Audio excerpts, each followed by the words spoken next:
Jane Fonda said what? On national television? Did we hear that right? Yes. Good morning, ladies and gentlemen. This is another declaration of truth from your host, Terry A. Hurlbut. An astonishing dialogue took place on the set of ABC Television's The View yesterday morning. Jane Fonda, the guest, held forth on her refusal to accept the Supreme Court's decision in Dobbs v. Jackson Women's Health Organization, the one many are still calling the Roe reverse decision. And when someone asked her what she would do about it, she replied with a word that provoked nervous laughter and caused the show's host to say that she wasn't serious, and a co-host to change the subject. And what was that word? I won't repeat it here, but I will point you to a resource that will define it for you, and not a dictionary, but the California Penal Code, specifically Section 187.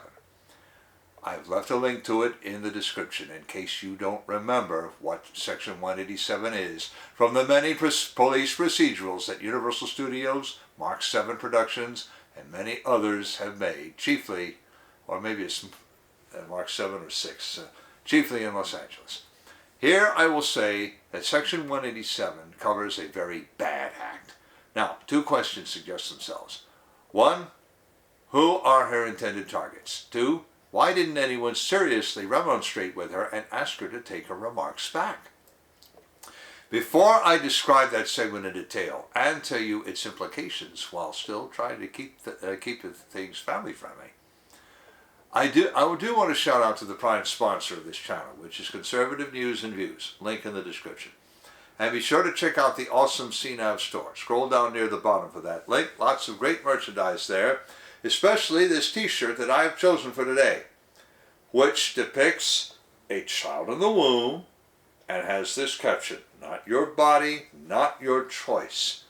Why that? Because the issue this t-shirt depicts is the context for Jane Fonda's remarks. One more thing. If you like what you're about to hear, you can like this video.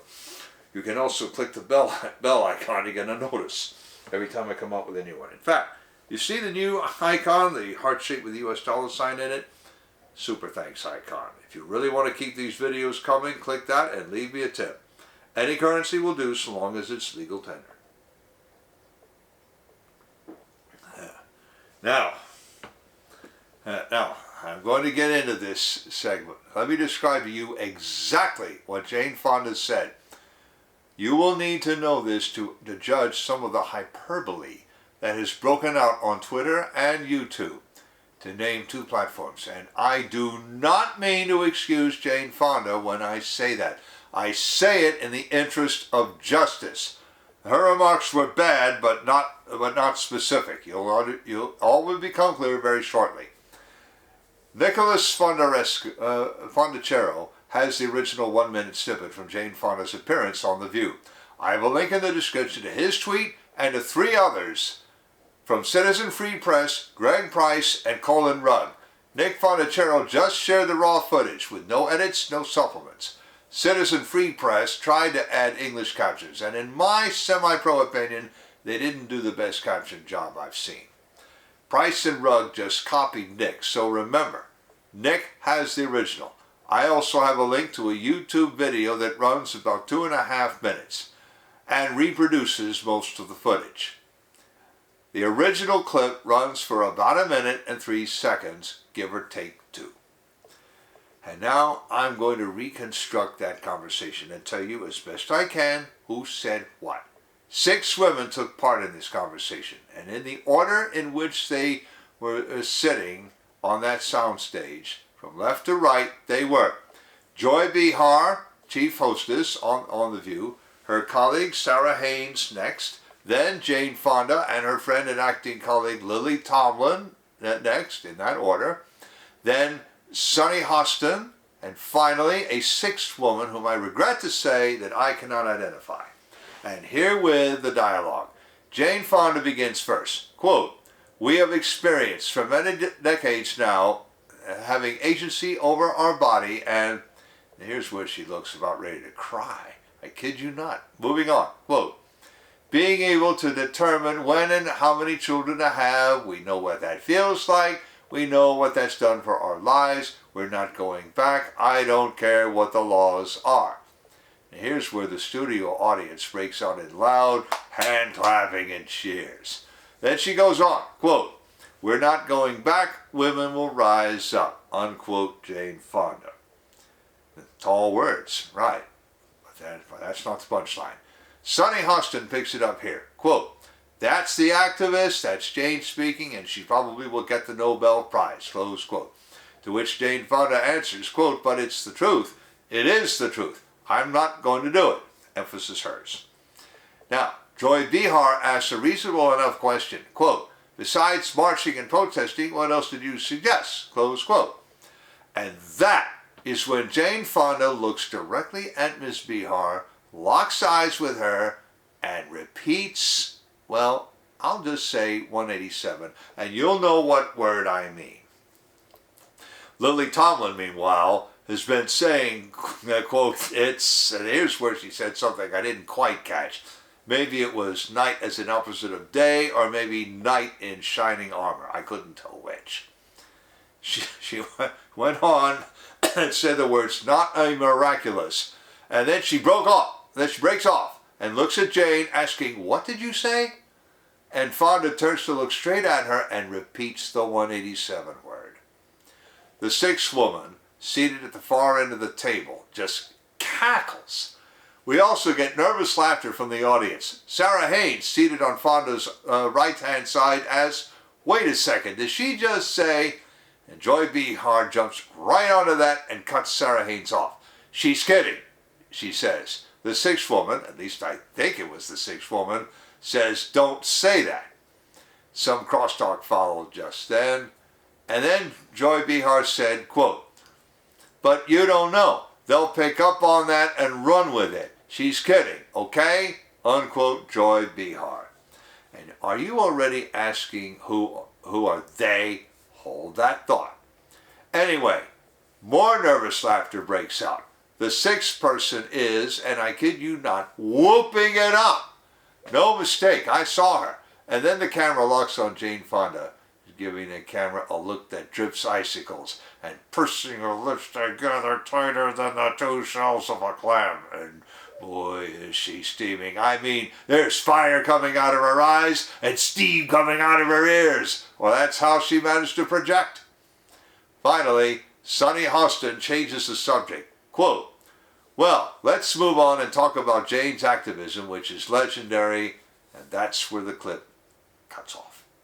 Ladies and gentlemen, some of you are probably wondering why we not hear of Jane Fonda's arrest. Hold that thought. Because I want to shout out to a sponsor who can really help you through the economic storms to come. That sponsor is oursilverlines.com. Do you feel like you're working harder for your money just to get by? You are not alone. The fluctuating economy, employment issues, unexpected changes in life have left many families struggling over the past few years. Collecting gold and silver can help shield you against many of these challenges. But if you're like me many years ago, you don't know where or how to start. Our Silver Lines helps by connecting you with thousands of members who are learning the secrets to creating and protecting true wealth by collecting precious metals. Whether you just want to collect rare and unique coins or take advantage of the business opportunities this company provides, either way, they can help you learn to live an exceptional life. Visit oursilverlines.com. Learn how you can build a legacy for your future. Now, quite a segment. Jane Fonda is not under arrest because she did not name a specific target. So, her threat, if that's what it was, is not credible, therefore not actionable. It might even qualify as protected political rhetoric. So, does she have a specific target or class of targets in mind? Does she mean more unborn children? Now, she cannot mean any child that she would be carrying. She's been menopausal long since. The main difficulty with that theory is that she does not accept the proposition that abortion is the wrongful removal from this planet with malice aforethought of a life that deserves the same legal protection that Section 187 would give to you and me. So when she uses that 187 word, she's talking about targets already born. Is she talking about newborns? Well, California almost passed a law that some could construe to allow that. That would be Assembly Bill 2223. I have a link to it in the description. After reading it very thoroughly, I conclude that by the time it passed, the legislature had amended it to make clear that perinatal death due to causes that occurred in utero was required to exempt a woman from liability. Far more likely, Jane Fonda is talking about adults who have by now changed the law of the land from the Roe versus Wade paradigm, and that would make her legally liable. Had she done more than she did, she uttered one word, then repeated it when someone asked for confirmation, and then she sat in stony silence while the women around her refused to draw the moral. Audience and co-hosts alike even laughed at her, as if to say, surely we need not take her seriously. That video went viral and gave rise to a lot of speculation that, in all honesty, I cannot support. The site Trending Politics carried an example of the speculation. Their headline suggested that Jane Fonda meant to target pro-life politicians. Citizen Free Press and Nicholas Fondacero said the same in their tweets, and so did Greg Price. Colin Rugg suggested that Jane Fonda meant pro-life people generally. Now, that's an awful lot of people, at least 100 million voters. No wonder no one in authority took her seriously. What opportunity or means could she possibly have? But that isn't the real problem here. And I'm going to tell you the point that a lot of people are missing. Maybe she isn't going to do anything, but someone else has already tried. Justice Brett Kavanaugh has already become a specific target. After that, Justice Samuel A. Alito said that the Great Leak set up the entire conservative bench as targets.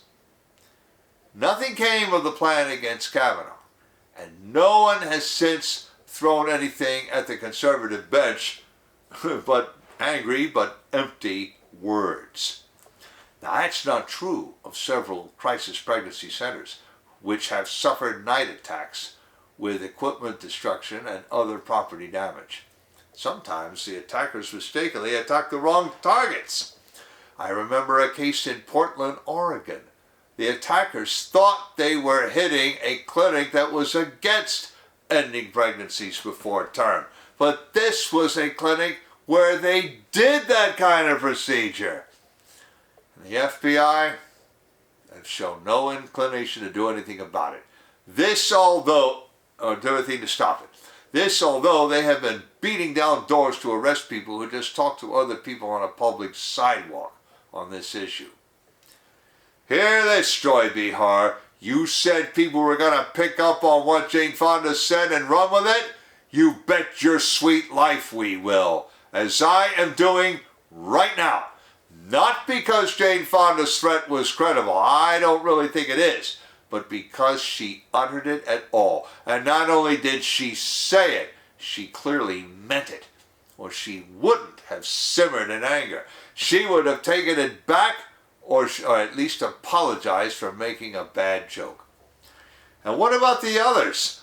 Lily Tomlin did a double take. Joy Behar tried to dismiss it, and Sonny Hostin changed the subject.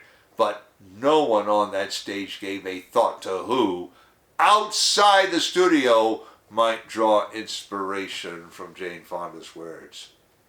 Decades ago, Oprah Winfrey had a guest on her show who launched into a spiteful diatribe. The sound room censors bleeped out every other word he said, and Oprah calmly lectured him about proper television discourse. No one chose to take Jane Fonda to task this time.